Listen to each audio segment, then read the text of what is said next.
হলো। তারপরেও এই কুচক্রী দলটি কোনো কিছুতেই তারা মানছে না, তারা এখন নতুন একটি আবার দাবি নিয়ে এসে হাজির হয়েছে। উচ্চকক্ষের পিআর এর বিষয়ে শেষমেশ গিয়ে বিএনপি রাজি হয়েছিল, শেষমেশ গিয়ে, কারণ সেটাই উত্তম পন্থা। কিন্তু আমরা দেখলাম এই হঠকারী এই মুনাফেকের দল যখনই বিএনপি বললো ঠিক আছে আমরা উচ্চকক্ষে পিআর মেনে নিলাম, তারা এখন নিম্ন কক্ষেও পিআর দিয়ে আরেকটা বাধা সৃষ্টি করে দিল। এখন আমরা উচ্চকক্ষ পিআর চাই না, নিম্ন কক্ষ, মানে ৭১-এর সামনে ২৪কে আরো তুলে ধরার একটা অপচেষ্টা কারা করতে পারে, যারা নিশ্চয়ই ৭১-এ তাদের ভূমিকা সম্পর্কে বাংলাদেশের মানুষ অবশ্যই খুশি ছিল না, তাদের একটা দুর্বলতা রয়েছে বিধায় তারা এই কর্মটি করার চেষ্টা করেছে। তাই যার কারণে একবার পিআর, একবার গণভোট, একবার প্রতীক, একবার কলি, একবার শাপলা, নানা ধরনের, এটা আমাদের দৈনন্দিন জীবনে কিচ্ছু আসে যায় না। আমি কলিও খাই না, শাপলাও খাই না। আমার বাবা মরহুম সাদেক হোসেন খোকার মৃত্যুবার্ষিকী উপলক্ষে এই দোয়া মাহফিল অনুষ্ঠানে সকলে যারা উপস্থিত হয়েছেন, আমার বাবার জন্য যারা হাত তুলে দোয়া করেছেন, যাতে মহান আল্লাহ তাআলা ওনাকে ক্ষমা করে ওনাকে বেহেশত নসিব করুন, আমি তাদের প্রতি আমার এবং আমার পরিবারের পক্ষ থেকে অশেষ কৃতজ্ঞতা জানাচ্ছি। প্রিয় এলাকাবাসী, মুরব্বিয়ান, আমার মা বোনেরা, ভাইয়েরা সকলেই উপস্থিত রয়েছেন। আপনারা নিশ্চয়ই জানেন যে বাংলাদেশ এখন একটি সংকটময় পরিস্থিতির মধ্য দিয়েই অতিক্রম করছে। আগামী ফেব্রুয়ারি মাসে ঘোষিত যে নির্বাচনটি হওয়ার কথা রয়েছে, সেটিকে বানচাল করার জন্য আপনারা দেখেছেন কয়েকটি রাজনৈতিক দল তারা উঠে পড়ে লেগেছে, তারা নিত্য নতুন দাবি তুলে আসছে, যে সকল দাবির কোনো ভিত্তি নাই, আলোচনার শুরুতেও এই দাবিগুলো ছিল না। এখন বিষয়টি হচ্ছে বাংলাদেশ জাতীয়তাবাদী দল বিএনপি কতটুকু আন্তরিক হলে ৯ মাস যাবৎ তাদের সাথে আলাপ আলোচনা, ঐক্যমত্য গঠন করে বিভিন্ন ধরনের শর্ত, যেগুলো আমাদের প্রাথমিক তালিকায় ছিল না, সেগুলোকেও মেনে নেওয়া হলো। তারপরেও এই কুচক্রী দলটি কোনো কিছুতেই তারা মানছে না, তারা এখন নতুন একটি আবার দাবি নিয়ে এসে হাজির হয়েছে। উচ্চকক্ষের পিআর এর বিষয়ে শেষমেশ গিয়ে বিএনপি রাজি হয়েছিল, শেষমেশ গিয়ে, কারণ সেটাই উত্তম পন্থা। কিন্তু আমরা দেখলাম এই হঠকারী এই মুনাফেকের দল যখনই বিএনপি বললো ঠিক আছে আমরা উচ্চকক্ষে পিআর মেনে নিলাম, তারা এখন নিম্ন কক্ষেও পিআর দিয়ে আরেকটা বাধা সৃষ্টি করে দিল। এখন আমরা উচ্চকক্ষ পিআর চাই না, নিম্ন কক্ষ পিআর চাই না, এরকম একটা মুখোমুখি অবস্থান করে দিল।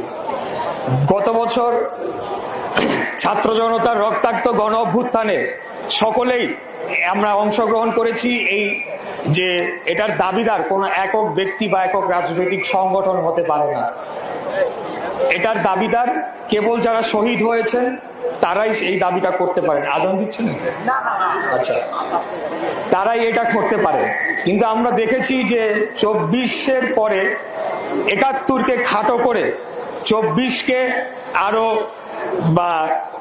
মানে ৭১-এর সামনে ২৪-কে আরো তুলে ধরার একটা অপচেষ্টা কারা করতে পারে, যারা নিশ্চয়ই ৭১-এ তাদের ভূমিকা সম্পর্কে বাংলাদেশের মানুষ অবশ্যই খুশি ছিল না, তাদের একটা দুর্বলতা রয়েছে বিধায় তারা এই কর্মটি করার চেষ্টা করেছে। আজকে ৭২-এর সংবিধান ছুঁড়ে ফেলে দিতে চায়। আপনারা কি জানেন এই ৭২-এর সংবিধান ছুঁড়ে ফেলে দেওয়ার মধ্য দিয়েই কিন্তু শহীদ রাষ্ট্রপতি জিয়াউর রহমানের যে অর্জন, তার জাতীয়তাবাদ যে তিনি পরবর্তীতে প্রতিষ্ঠা করেছিলেন, সেটিকেও ছুঁড়ে ফেলে দেওয়ার একটা অপচেষ্টা এটার মধ্যে রয়েছে। আরে ৭২-এর সংবিধান তো 15 বার সংশোধন হয়েছে, এটা কি এখনো ৭২-এর সংবিধান রয়েছে? আমরা বলবো এই যারা রাজনৈতিক দল এখন আগে গণভোট চাচ্ছে, তারা নিশ্চিতভাবে বাংলাদেশকে একটা নির্বাচিত সংসদের থেকে আরো 5 বছর দূরে ঠেলে দেওয়ার জন্য তারা এই কাজটি করছে। তারা দেখবেন প্রায় তারা উদাহরণ দেয় অতীতের গণভোটের কথা। তখন গণভোট হয়েছিল প্রেসিডেন্ট থাকবে হা কি না। আমার তো এখন বিশ্বাস হয় যে এই গণভোটের মধ্যে তারা এমন কিছু লিখে দিবে যে হা বা না, যে এই বর্তমান সরকার 5 বছর থাকবে হা, এটাকেই তারা জয়যুক্ত করিয়ে প্রথম দিকে তারা যে চেষ্টাটি করেছিল 5 বছর দেখেছেন আপনারা, ঈদের জামাত করে যখন আমাদের মাননীয় প্রধান উপদেষ্টা বের হয়ে যাচ্ছেন তখন 5 বছর করে এই গুপ্ত রাজনৈতিক দলের নেতারা তখন উস্কানি দিচ্ছিল।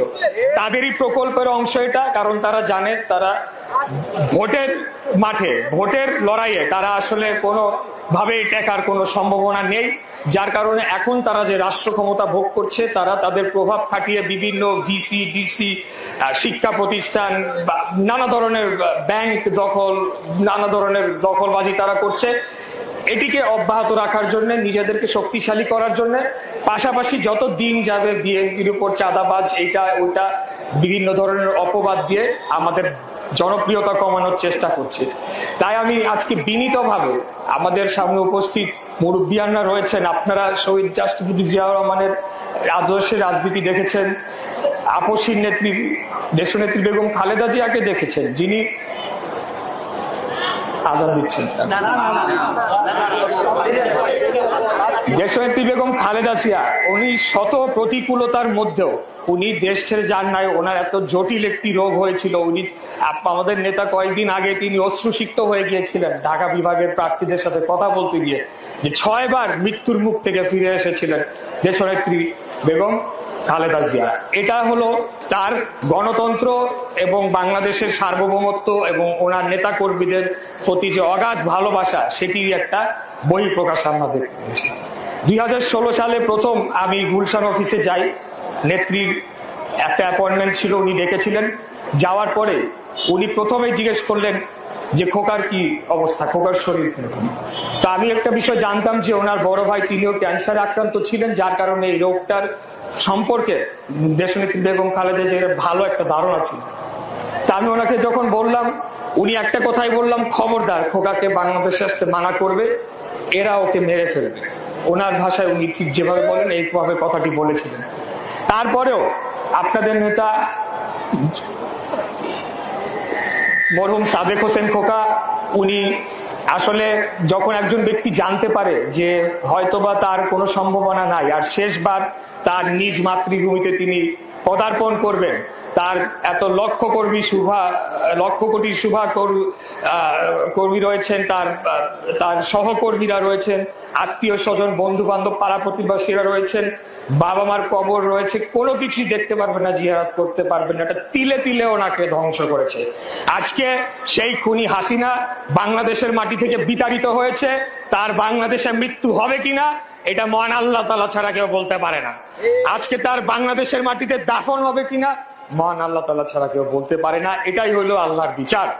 আমরা সকল সময় অতীতেও এই কথাটি বারে বারে বলেছি, কোনোদিনও ক্ষমতার জন্য আমরা লড়াই বা আমরা আমাদের রাজনীতি করি না।